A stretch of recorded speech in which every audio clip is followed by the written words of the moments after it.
This is a special bonus edition of Judaism Unbound. Welcome back, everyone. This is Dan Libenson, and I am giving a brief introduction to what follows, which is a interview that was done with me on another podcast, the History in the Bible podcast with host Gary Stevens. I really love that podcast and listen to it every other week when it comes out.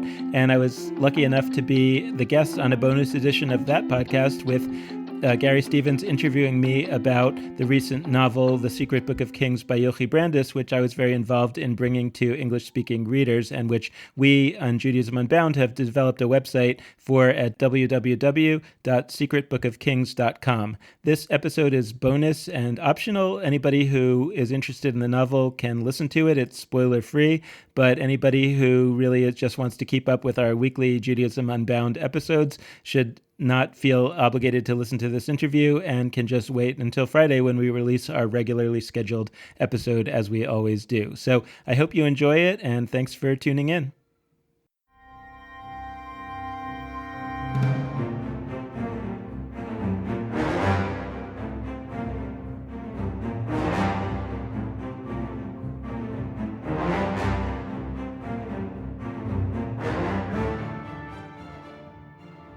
Hello, I'm Gary Stevens, and welcome to the History in the Bible podcast.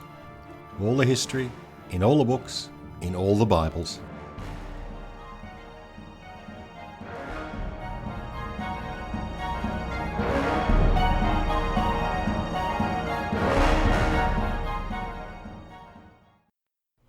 Hello, and welcome to a special bonus episode of the History in the Bible. My guest today is Daniel Libenson from the Institute for the Next Jewish Future and the website Judaism Unbound. We're going to be discussing the novel The Secret Book of Kings by Yochi Brandis. Hi, Dan. Hi, Gary. Good to be here. Good to have you here. Now, let's get right into the book. It's by an Israeli author. It's been available in Hebrew for a while, and it's just been released into English. And it's by Yochi Brandis. Is that how you pronounce that name? Yeah, you'd have to give it a hard Yochi Brandis. Okay, yeah. I've given up on Hebrew gutturals, so I'll let you pronounce it from now on. Now, she's a very well-known and popular author in Israel, but until I encountered this book, I'd never heard of her. Could you give us firstly some background on the author? Sure. Sure. Yochi Brandis is one of the biggest best-selling authors in Israel. I think one of the top 3 or top 5. She grew up in an ultra-Orthodox home. Her father was actually a Hasidic rabbi of a very small Hasidic community.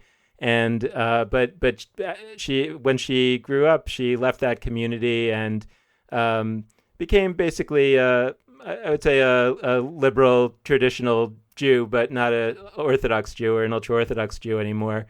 And in her early novels, she wrote mostly about ultra-Orthodox women. And only with The Secret Book of Kings did she, which at the time was called Malachim Gimel, or the Third Book of Kings, did she turn her attention to Jewish history in the ancient sense. And so this first book of hers that did that was The Secret Book of Kings, and then she has written a second novel called HaPardes Shel Akiva, or Akiva's Orchard, which is a similar treatment of the early rabbis of the early transition from Second Temple Judaism to Rabbinic Judaism. Okay. Now, she's not just a novelist, is she? She's also a scholar. She doesn't call herself a scholar. I think that on the book jacket, Elie Wiesel called her a scholar. She's certainly a scholar in the sense that she is someone who is very learned and who studies a great deal and who has had some academic training in Hebrew Bible. But she's not a professor. That's not her profession. Her profession is as a novelist. But what's really incredible about her novels is that they're incredibly deeply grounded in the scholarship of in this case, of the Bible, not only the traditional rabbinic scholarship, but also the modern academic scholarship. And what's really incredible about the way she weaves this novel together is that the ideas in the novel are deeply grounded in the discoveries of modern biblical scholarship. It's not directly about that, and and the world of the novel is the world of the Bible, but it definitely puts forward perspectives that we really have come to think about largely thanks to the work of modern biblical scholars, the kind that you talk about on your show. Right. Now, can you give us a spoiler-free outline of the book? Yeah, I'll try. I'm looking forward to talking with you about this in the future when we can talk about spoilers, both spoilers for the book and spoilers for your show, because a lot of the action of this novel takes place in the period that you are just about to get to on your show, which is the reign of King Solomon. That is the setting time-wise in which the book opens, and more or less the setting time-wise where the book closes. And essentially, the book is the story of a major biblical character who actually doesn't necessarily get a whole lot of lines in the Bible, but plays a very pivotal role in the biblical narrative. And we don't know who that character is at the beginning of the story. He, in fact, doesn't know who he is at the beginning of the story. And the basic structure of the novel is the discovery of this character, of who he really is and what his mission is in his own life and in the larger story of the Bible. And in his odyssey of learning who he is and what he is intended to become, he encounters a wide variety of major biblical figures, and a big chunk of the book, pretty much the middle half of the book, there's a sort of a quarter at the beginning and a half, and then another quarter at the end, is essentially the story of the books of 1st and 2nd Samuel, the stories of King Saul and King David, but seen in a very different way from the way that the Bible presents them. So the Bible perspective, and this is really the part that comes from the work of modern biblical scholars. The Bible's perspective is really the perspective of the southern kingdom of Judah. Right, the Bible was really put together after the destruction of the northern kingdom in 722 BCE, and there's basically 150 years between the time that the northern kingdom of Israel was destroyed and the southern kingdom of Judah was destroyed. And so they had this 150-year period to retell all the stories from a perspective of the southern kingdom, where the leaders of the southern kingdom, like David as the prime example, are the heroes of the Bible, and the leaders of the northern kingdom are the villains of the Bible, or among the villains of the Bible. They often are said to have done evil in the sight of God.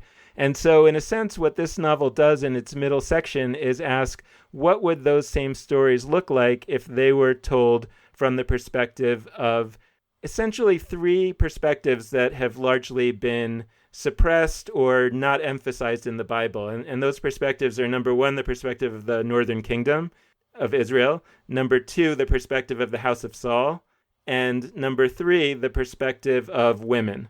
And those are I think that that's basically the idea of the novel. And so this character encounters these stories as told actually by the daughter of King Saul, who actually also was the wife of King David, Michal. She essentially is the narrator of that middle part of the book, and she tells him these stories from those three perspectives, the northern kingdom, the house of Saul, and women. And through hearing those stories, he comes to understand who he is and what his mission is. Okay, now what is your particular interest in the book? And before I go on, I should say that you're from the Institute for the Next Jewish Future, and you have a great website called Judaism Unbound. Could you tell us a bit about those? Thanks. Yeah, so they all really fit together with what I'm trying to do in my world here in American Judaism, which is to kind of spark a process, catalyze a process, or put together parts of a process that's already going on among American Jews who are not really connecting with the institutions of Jewish life today and with the larger perspective that Jewish life in America is built around today, sort of a religious perspective, for example, and trying to encourage those Jews who are essentially voting by exit, because they're essentially saying we're not interested in what's going on in these existing institutions, and so they're leaving them, to instead try to empower them to create something new.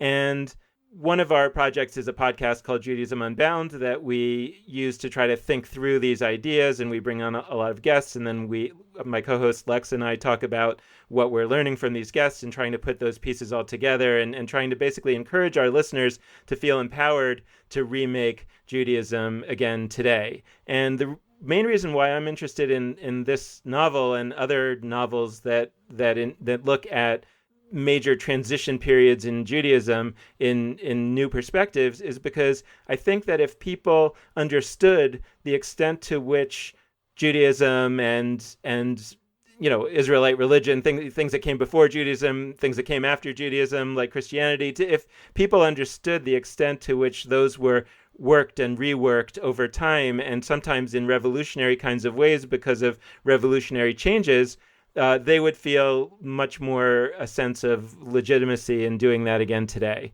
So, and I think that, I think that probably all religions, I know from my own experience, Judaism is particularly good at retelling our stories in such a way that it sort of feels like it was always this way, and things have never changed in thousands of years. And so if you want to change it today, you're actually doing something radical and inauthentic. When I think the reality is that our stories have been constantly changing and constantly being reworked to fit the needs of the times in which they are written or rewritten. And that is something that we've always done, and it's something that we desperately need to do again today. So my interest in this book actually came about when I was having a conversation with my sister who lives in Israel, and I said to her, I really wish that somebody would write a novel about the northern kingdom of Israel where it isn't only that they did evil in the sight of God. Somebody who would write a novel about the northern kingdom that would really explore how they saw themselves, what's positive about the Northern Kingdom. It can't be that they were around for hundreds of years and understood themselves to be villains. What was their understanding of themselves? Because essentially, while a lot of people think that the Northern Kingdom was destroyed and the 10 lost tribes were lost, that's true to some extent, that a lot of people were sent off to Mesopotamia and got lost somewhere. But a lot of them came as refugees into the southern kingdom of Judah. And so essentially those are our ancestors. And so I'm curious about what those ancestors were doing and how they saw themselves. And so, I said to my sister, it would be so great if we had another source of mythology that we could use to build new Jewish ideas upon today. And she said, well, there actually is a novel like that came out a couple of years ago here in Israel and was a huge bestseller. And I read it, and the truth is that it's not exactly what I wanted, and I hope I'm going to write that novel one day. But it was close enough to get started with, and it was a really fantastic novel. And I said I really we really need to have this available to English readers. Yeah, the Israelites get a pretty bad rap in the Bible. I mean, virtually whenever the biblical authors feel like it, they just take a whack at the Israelites. And I think one thing which most people don't realise is that the Northern Kingdom was the more advanced, vastly more populous than the Southern Kingdom throughout the entire Two Kingdoms period. And yet its whole history has been almost expunged, hasn't it? Right. And you can kind of see how that would happen. I mean, I don't know what Australian politics is like, but here today in America, we're in the throes of this election season where the parties are really just hating one another, and you can really imagine what would happen if for some reason one of the parties disappeared suddenly, that the other one would write the stories in such a way, because they actually pretty much believe it, that the other side were these horrible people and there was no redeeming qualities about them, and they're not around to speak for themselves anymore, so it's easy to write the story that way. And I kind of feel like that's essentially what happened with the Northern and Southern Kingdom, and so you're right. The Northern Kingdom was much more advanced and much more militarily superior as well. I mean, they had a great deal of military might. They only had the misfortune of being closer to the Mesopotamian superpowers than the Southern Kingdom did, and so they got clobbered first. And as a result, their story is not really the story that's told. I don't know if you people in Australia are familiar with the huge Broadway musical that's taken America by storm, but it's called Hamilton, and it's about a founding father of the United States. Alexander Hamilton. And one of the things that is a recurring theme in that show is this question: who lives, who dies, who tells your story? This idea that Hamilton died young because he was shot in a duel, and because of that, we haven't heard the real story of Hamilton. And so, in a sense, this play has come to tell us the real story, and in many ways, I think this book is similar in that it tries to tell the real story of the North, at least to some extent, at least as a beginning. Right, yeah, I've heard of the musical Hamilton, and I think I've seen them do that particular song, but otherwise, no Australian would have heard of Hamilton. Not so many Americans have heard of him. It's funny, he's on our money, he's on our $10 bill, and a few years ago, they were planning to take him off the $10 bill because nobody really cared about Hamilton, and there was a movement to have a woman be on U.S. currency. There currently aren't any women on American currency, and the idea was that they were going to remove Hamilton and put a woman on the $10 bill. But because of this play and its popularity, Harriet all of a sudden, Tubman, is that her name? They are. I think it is Harriet Tubman, but they decided to put her on the $20 bill instead because Hamilton got so popular thanks to this play that people would have objected to taking him off the currency. So again, that goes back to my larger interest in this novel, which is that if we could actually put out artistic products and other, there's work of scholarship and history which has been done for probably a century, right, by modern biblical scholars, which has in many ways, I think, really given us a different picture of the Northern Kingdom that's a much more positive picture of the Northern Kingdom, but nobody knows about it because people tend to not really read scholarship. So then there's a podcast like yours that tries to connect people with some of those ideas.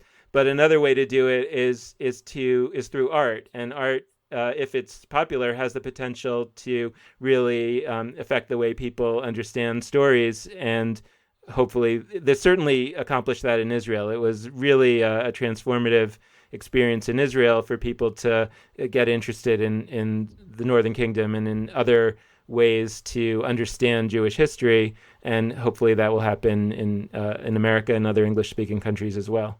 Right, I was going to ask you about that, about its reception in Israel.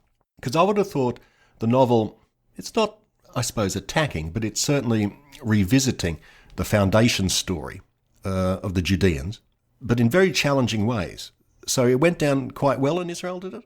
Yes, I mean, certainly there were people who didn't like it. I think that it was, my understanding is that it was the most talked about novel of the on the internet that year in Israel, but not all the comments were positive, of course.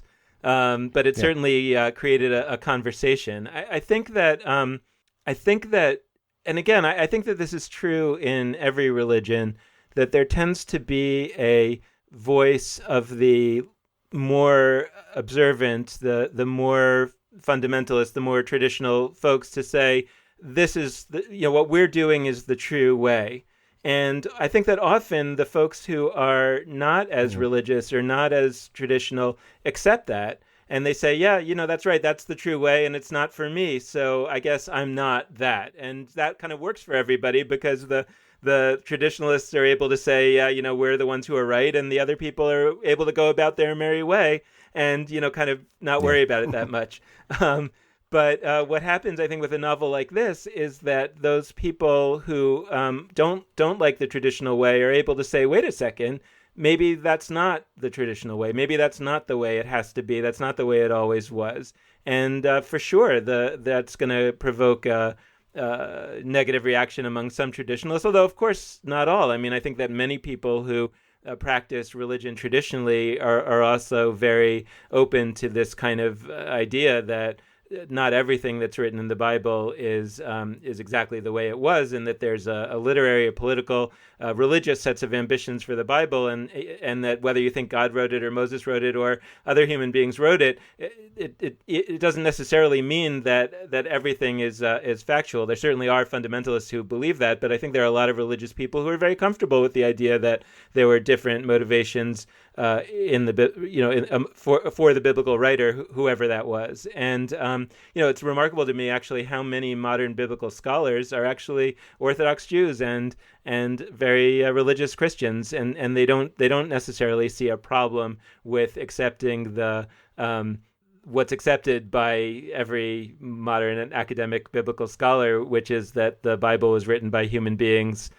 for human motivations, and they nevertheless are able to remain religious. So I don't think that the reception to the book in Israel broke down necessarily along religious and non-religious lines, and I certainly don't think that it has to. But I do think that it empowers those who feel that the traditional way that is being promoted as the only way, it empowers them to say, maybe that's not the only way, and therefore I can be part of this conversation in a way that maybe I didn't realize that I could before. Okay, that's quite interesting, because I was wondering I'd be interested to see the reaction from Christian fundamentalists in the United States. I'd like to see how they react to it, because they're, right. By definition, I suppose, they tend to accept a very little reading of the Bible and quite traditionalist ideas about the Bible. Actually, it's interesting, I think, how a lot of modern scholarship, as you say, often conducted by quite pious or devout people, is really disconnected from what most people, Jewish or Christian, think and believe about the Bible. It just doesn't filter down. I mean, in a sense, my podcast is an attempt to sort of get some of that out there. But this novel, from what you're saying, has been vastly more successful than that. And it's started a real conversation. Yeah, it really, I mean, I think that's the power of art. I mean, I think that, and the, it's interesting about the fundamentalist Christians in America. It will be interesting. I mean, the truth is that I hope they buy the book, because they're a very large market, so, it's like any publicity is good publicity. Any book sale is a good book sale, even if they don't like it. No, but I think that it will be interesting. But look, I mean, I think that there is a part of fundamentalist religion that says, or maybe this defines fundamentalist religion, that really has a great stake in the word of the Bible being the inerrant word of God, and every single word being put there by God, whether through human beings or not, for a particular reason. And that is going to be hard to square with the perspective of modern biblical scholarship. But I think it's wrong to believe, and certainly about Judaism, but I think also among Christianity. I mean, I know that the Catholic Church, for example, is quite comfortable with the ideas of modern biblical scholarship, and I think that one of the reasons that I'm really hoping that Yochi Brandis's other book about the early rabbis is able to be published in English as well, is because one of the topics that novel explores is the degree to which the early rabbis really cared that much what the Bible said or not, and that rabbinic Judaism is arguably, one of the interesting. I mean, this is sort of a well-known characteristic, I think, of rabbinic Judaism, that it kind of plays these gymnastics with the language of the Bible. That it finds all kinds of ways to interpret the Bible in all kinds of ways that are very distant from its plain meaning. And some people could call that casuistry. But I think that what she puts out there in the novel essentially is that it was the genius of rabbinic Judaism to understand that the Bible is important and we don't want to leave it behind, but at the same time we can't allow it to be a anchor that weighs us down and doesn't allow us to change when everything around us is changing. So what we're going to do is we're going to do what we need to do in order to successfully move forward, and we're going to honor the Bible, but we're going to find ways to make these connections, even if they're quite strained, that are going to allow us to both kind of give the Bible its due and also move where we need to go. And unfortunately, from my perspective, I think that over the centuries and millennia, some of that has not been understood by people of Jewish people and others over the years who have kind of looked at some of those rabbinic interpretations of the Bible and kind of assumed, well, that's the way you're supposed to interpret the Bible, but then that doesn't say anything about the we assume that the rabbis really were looking to the words of the Bible in just some way that it's hard for us to understand. Yeah, just back to an earlier point about rabbinic Judaism. I have a copy of the Mishnah. Is that how you pronounce it? Yeah, the Mishnah. Mm-hmm. Yeah, the Mishnah. Geez, that's a brick of a book. And one thing that has struck me has been how little the Bible appears in it. I mean, there are references to lots of passages, but compared to the bulk of the text, the Bible only actually pops up every so often. Right. In the thing. It's like a whole new layer put on top of the Bible. Right, exactly. And the story that, first of all, the Mishnah is probably a brick of a book because you have a copy with a lot of interpretations and maybe notes attached to it, because I think actually the Mishnah is a remarkably thin book compared to the Bible. And one of the interesting things about it, from my perspective again, is that when you're kind of starting over, and this is true in business as well as religion, I think, you often, I read a book once about business turnarounds, and the thing that stuck with me was the idea that in a turnaround, what you do is you cut the company back to a defensible core and you regrow from there, right? And so the idea is that you have to get smaller before you get bigger again in a turnaround. And I think that in the beginning of Rabbinic Judaism, there really was a kind of boiling down, a reduction that said, let's really focus on what we really, really want to keep and what we really need, and going forward. And then, over time, then there's a lot of interpretation, a lot of discussion, a lot of tying it back to the Bible. And so all of that corpus grows. And the Talmud, I mean, if you look at that, that's an enormous, corpus of books. But it's interesting how that happens. And part of what I'm thinking about is, what do we do now? How would we boil it down again today to make it smaller, to do a reduction? But I think you're right that the Mishnah really was, again, this is my view, was a different way of being Jewish at that time. It was an alternative to the Bible in many ways. And the Bible was kind of the book that stood behind the Temple Judaism, right? The Bible is full of rules and regulations about offering sacrifices and things like that. Some of that stays in the Mishnah as well for sort of historical purposes, but the Mishnah is much more about other kinds of ways of being Jewish. Now, later, the story that is told is that there was actually two Torahs given at Mount Sinai: the written Torah, which is the 5 books of Moses, the Pentateuch, and the oral Torah, which is this oral tradition that was later written down as the Mishnah. And so, in that mythic sort of presentation of the Mishnah, the rabbis are saying this is, it's not that we have created a new thing that doesn't mention the Bible very much. It's that it basically is the Bible. It was just given orally, and so that's why you didn't know about it. Looking at my copy of the Mishnah, I mean, if all that text was given to Moses, he would have been up there for 40 years, not 40 days. Right. There's just so much in it. And unfortunately, I've got an old translation. I think it was done in the 40s or 50s. Uh-huh. There's a famous story in the Talmud about Moses being on Mount Sinai during those 40 days. And, essentially the question the Talmud is asking is, why did it take God 40 days to write even the Bible, or the 5 books of Moses? And Moses notices that God is making these little crowns on the letters. And if you look at an actual Torah scroll in a synagogue, you see that the letters are very decorative and they have these flourishes on them. And Moses essentially asks God, why are you kind of wasting your time with all these flourishes? And God says, because in the future, there's going to be these rabbis who are going to come, and they are going to interpret all kinds of new laws out of these flourishes. And I want to give them that capacity, right? I want to allow them to do that. And, so there's all this kind of, all of these stories that sort of try to tie them all together. Okay, now the Talmuds, I haven't read either of them. But they are a massive work, aren't they? Massive.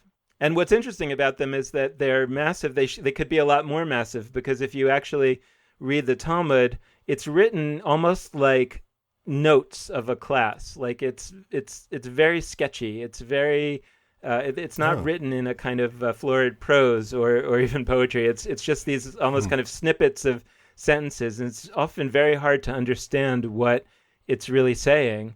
And so if it was actually written in prose, it would be many, many times longer than it is. And that's given rise to endless amounts of commentary and interpretation. So it's just gotten larger and larger. So those are just notes. Good grief. Yeah. I mean, it's dozens of volumes in an English translation, isn't it? Right, and in the Hebrew Aramaic. Actually, if you there's a Jewish some Jews have this cycle, in the synagogue there's a cycle of reading the entire Pentateuch in a year, and so you read 1/52 every week. For the Talmud, there are people who try to study one folio page, meaning 2 pages of the Talmud every single day, and it takes them 7.5 years to finish it. That sounds about right. Yes, 7.5, 2000. Yep, that sounds about right. Well, I admire their dedication. Yep. One thing I was going to ask, just as a sideline, the relationship between the different, what would you call it, branches, streams of Judaism throughout the world and in Israel, from on one side the Orthodox and Ultra-Orthodox to the near-secular Jews. How do all Jews feel that it is in fact one vast community, or are there some, what would you call them, schisms, fault lines between the various groups? Talk about a question that one could write volumes about. Yeah. I think that for the most part, at this moment today, there seems to be not yet a schism. And I would say that most Jews, or certainly most organized elements of the Jewish community, are still trying very hard to understand themselves to be part of a single community. But it gets harder and harder over time as views harden in different directions. And I think that there's a sense that the ultra-Orthodox are becoming increasingly ultra-Orthodox, and the many Jews are becoming entirely irreligious. There was a study of American Jews 2 or 3 years ago, I think, and one of the interesting findings was that a large and growing percentage of American Jews were considered, the way they were answering the survey, the survey writers called them Jews of no religion. So they will tell the survey people that they're Jews, and they're many of them, most of them would say they're proud to be Jewish. But when you would ask them what was their religion, they would say, I don't practice a religion. And so, the question becomes, is at some point, is there a gap that's too wide and some kind of schism erupts where you end up with 2 or more different groups that are claiming the mantle of Judaism, or maybe they're changing their names, who knows? Or do you actually just see people drifting out into other walks of life, meaning they're essentially leaving Judaism, and Judaism becomes sort of increasingly religious, increasingly Orthodox, because everybody else is kind of wandering away? Those are some of the really pressing questions that are being asked in the Jewish world today. And I suppose these are issues which you're deeply concerned with in the Institute, aren't they? Yeah, and I think that, again, coming back to the novel, one of the questions is how, let me put out an idea that we've been exploring on our podcast, which is that there's a book by a sociologist named Albert Hirschman, who wrote, I think, after World War II, and his famous book was called Exit, Voice, and Loyalty, where he talked about how dissent can be expressed in 2 ways. One is through voice, where you essentially, you fight with the powers that be, and you whether through elections or through revolution or whatever means you might have, but you're exercising your voice to try to change the institution that you're part of. And the other way to express dissent is through exit, and to leave the institution. And one of the perspectives that we're trying to explore in our work is the idea that the Jews who are not affiliating with existing Jewish institutions shouldn't be seen as these uninterested, irreligious people who don't care about being Jewish, but rather they should be seen as some kind of dissenters who are voting through exit, who are expressing their dissent through exit, even if they don't consciously see themselves that way. But when they reply to surveys that they're proud to be Jewish, but nevertheless they're not affiliating with any Jewish institutions, that one way to understand that is that they're some kind of dissenter. And so then the question that we're concerned about as an institute is, okay, how do we empower those dissenters to either come back to the community and not sort of having thrown their hands up and said, I give up, I'm rejoining and I'll be quiet now, but to either come back to the institutions and express their dissent through voice, or create new institutions of their own that accord with what they're looking for. And the question is, how do you get people to do either of those things if they fundamentally believe that what Judaism is all this arcane religious stuff that they don't believe in? And so for me, a novel like this but also a deep dive into biblical scholarship, for example, and other kinds of scholarship about history and what really happened in history. And that's why we've created a website for the Secret Book of Kings, where we have a whole section that has many, many different links to all kinds of other books that people can read, and all sorts of online video and audio resources like your podcast, because we really are looking for ways for those people who are leaving the traditional community to be able to see, hey, this material is actually still really interesting, and maybe I can find a new way into this material that would encourage me to be an actor who's going to make changes or build new things, rather than to be someone who just says, this isn't for me. And that was actually my personal experience. When I was a kid, I grew up in a religious community, and it wasn't for me. I didn't believe a lot of it. And when I was a senior in high school, I read a book called Who Wrote the Bible by Richard Elliott Friedman. And we actually just interviewed him on our show very recently. It was like interviewing my great hero. If only Leonard Cohen would come on, I would have both of my great heroes. But he, I think that some religious people might read that book and say, oh, so God didn't write the Bible, so it's all a made up, it's all a crock. I guess I'll just leave everything. But I had the opposite response. I felt like, wow, this idea that this stuff was actually not this religious set of commands that God had written, but was actually kind of an attempt by my ancestors to put together a mythology and a story that would help them in the time in which they were living to accomplish whatever political objectives they were trying to accomplish at the time. That was so cool to me. The idea that Moses and Aaron weren't really brothers, but were heroes from two different communities that had merged and needed to merge their stories so they would make various people brothers and fathers of other people. Like I didn't experience that as a problem of faith. I experienced that as actually something that I could believe in. And that is really the thing that got me focused on saying I do want to be part of this. So I'm hoping that putting material like this out into the world will have that effect on other people. Yeah, I think it's important for people to hear about these things. Because as I said earlier, I think a standard, say, Christian would have absolutely no idea that there's any talk about this sort of thing. Would have absolutely none at all. But to most, say, average Christians, I don't think they'd find the ideas offensive.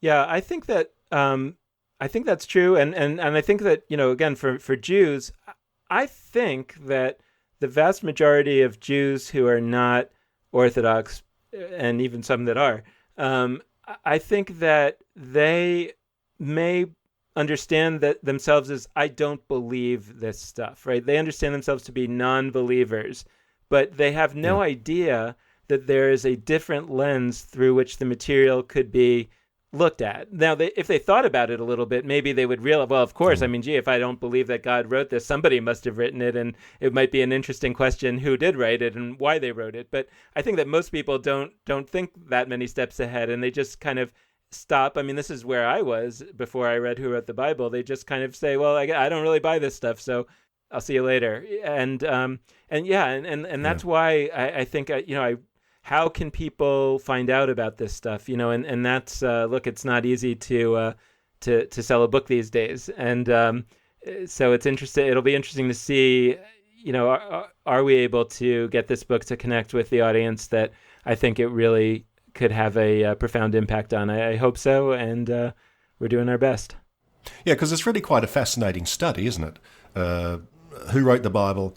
What's the reality behind it? The archaeology. It's really, I find it endlessly interesting. Yeah, I do too. And I actually think that the part of your podcast that's coming up, the story of the divided kingdoms, is really the key to everything. And so, I don't want to go into too many spoilers for the podcast at this stage, but I really think it's fascinating once you have the story of the two kingdoms in your head, then to sort of think in reverse order, right? I mean, the Bible tells us the story starting with creation, but essentially starting with Abraham as the story of this people, and it kind of goes in a linear way all the way through to all the way through to the Babylonian exile and beyond. But it's I don't know what the right, I'm trying to think if there's an analogy for some kind of literary a movie or something that kind of tells the story this way. I mean, I remember there was the one where and I'm forgetting what it was called, with the guy with Guy Pearce, and he had these he was taking these Polaroids all the time, and it turned out that kind of the order in which the story was told. Yeah, I remember that one, Memento.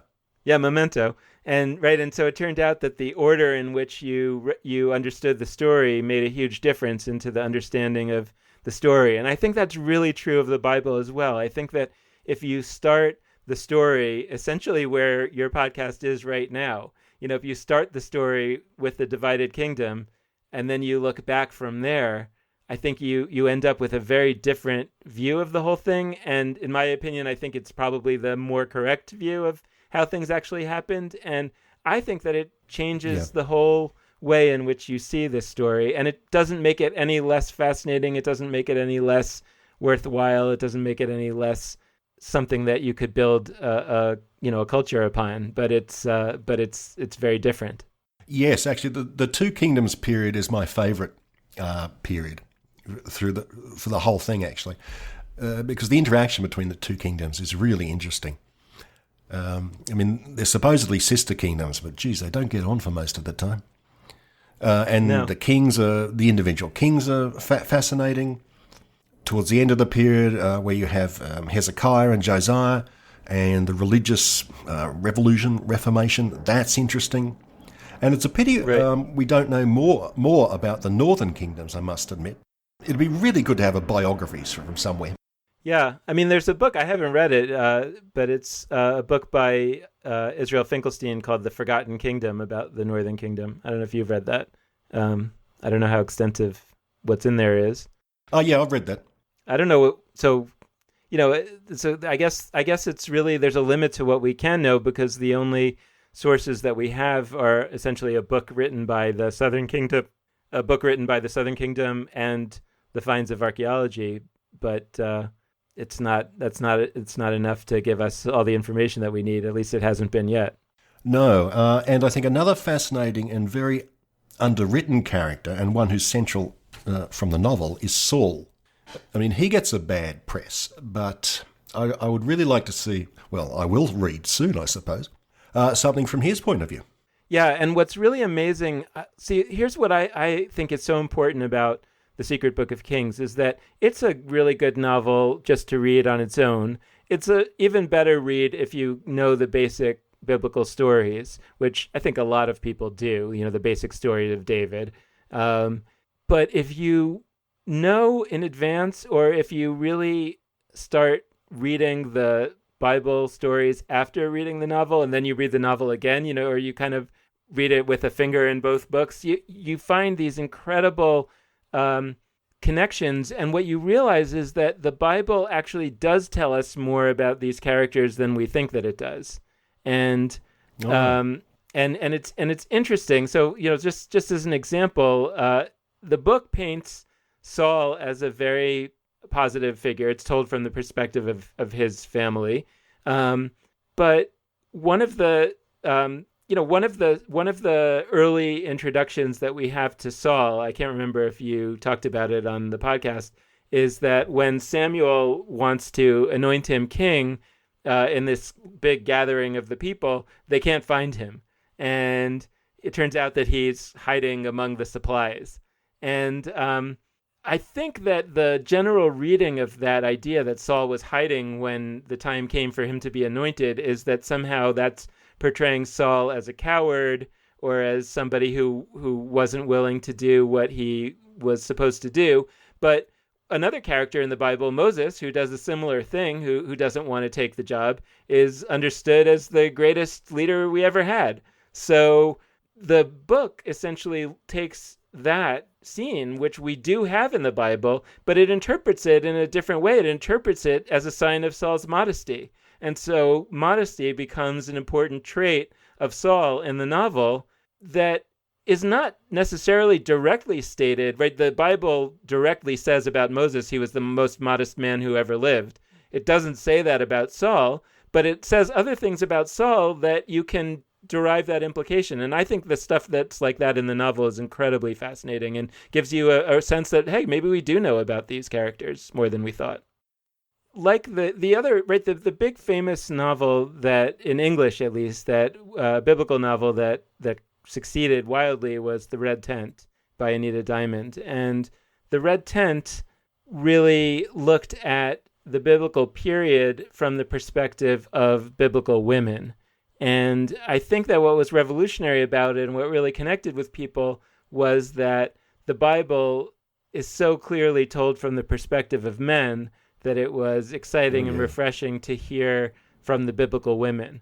I think that this novel takes that one step further because it is everything that The Red Tent is in terms of making the voice of women prominent, but it is doing so within the stories of the Bible themselves, right? The Red Tent was based on one particular story about Dinah, but the rest of it was more or less a narrative that was constructed as fiction. Whereas this book is really all about the major narratives of the entire book of 1st and 2nd Samuel and part of the book of Kings. And throughout that entire story, one woman in particular, Michal, the daughter of Saul, but also a number of other women are interacting with each other, interacting with the men. One of the famous ideas in literature in the last few decades, or maybe the last decade, at least in America, is this idea of the Bechdel test, which is a test of sexism in art. And I can't remember exactly. I think it's a two-step test, whether women talk to one another more than twice in the work and whether they're ever talking about anything other than men. And if that's the case, then it passes the Bechdel test. And this novel definitely does, and really the women are playing major roles in the the political machinations of this story, whether the traditional biblical political machinations. So, for example, Bathsheba is seen in this novel as a very intentional operator, which I think the Bible also shows Bathsheba that way. But it also shows the other wives of the kings and other women playing major roles in making the story come out the way it comes out, or potentially having made the story come out the way we could imagine that it came out in the Northern Kingdom, although we're not really given that story by the Bible. So I think that's a really exciting part of this novel. I think that it's something that, again, has the potential to empower a new group of people to become designers of what will come next, because I think that essentially the Bible and much of the last 2,000 years of religious development in Judaism, and I think also in Christianity and other religions, has excluded the voice and the creativity of half the population. And so if I were a woman, I might say, you know what, this has nothing to do with me. This was all put together by men, and I'm going to do something else. And maybe that's the right thing for women to do. But at the very least, this novel gives another point of view that says, what might it actually have looked like from the perspective of women? And are there ways in which seeing these stories through the perspective of women might actually give us that different view of the Northern Kingdom and of Saul in such a way that we might be able to take the Northern Kingdom and Saul as a more significant part of our thinking about our lives and our religion today. So I think that's a really exciting part of the novel that I wanted to make sure I put out there. I think that's a very good point. The number of women in the Bible, they tend to, I can only think of a handful of women who are depicted as strong people with their own will and mind, as opposed to, the Old Testament seems to be full of prostitutes. True. Yes, so a lot of the women in the Bible seem to be prostitutes. Others are depicted as schemers, like Bathsheba, who basically seems to have launched a palace coup in favour of her son, or widows. And that's even mirrored in the New Testament. I mean, a lot of the women there are either widows or prostitutes. Yeah, and I wonder whether that's whether that's something that's constructed out of the biblical author's point of view, or maybe in those times, widows and prostitutes were kind of among the women who didn't have a man to tell them what to do. Maybe in that society, those tended to be the ones who were acting on their own. I mean, you wish that, and that's coming into this novel. I mean, it's interesting to think about whether the perspective of women that's given in the novel is something that's true or that could have been true. Meaning that we don't know what really happened, but that we could imagine that these princesses and other women in the story were actually much more actively involved in the choices that people were making than the Bible tells us. The sad part might also be true that they weren't, and that once a woman was married to a man, essentially she lost her role as a player in society, and really only the women who could be players in society were the ones who didn't have a man for whatever reason. But I'm not sure that it matters in a certain way, right? If we look at the Bible as a work of art rather than a work of history, then I think that we have the capacity to rewrite those stories based on what we need them to be today for them to work for us. And I would argue that that's what the biblical authors did in the 8th, 7th, 6th century, whenever they did it, in order to tell the story that needed to be told for the society that they were trying to build. And so today, when we're trying to build a society in which women, married and unmarried, have an equal voice to men, then I think that one possibility is that we throw out the stories and we say these are not relevant stories, but another possibility is that we can embrace that tradition of retelling these stories, and we can retell them in a way that serves the needs of building that society. And I think that's what Yochi Brandis believes. I think that's what she's trying to do. And I think that's a really exciting approach that I hope will also be understood and embraced by men and women in our times. As you know, I've ordered the book from Amazon. I'm quite looking forward to reading it, since it seems to have been a smash hit in Israel, and I certainly hope it's a smash hit in the United States. Thank you. So do we.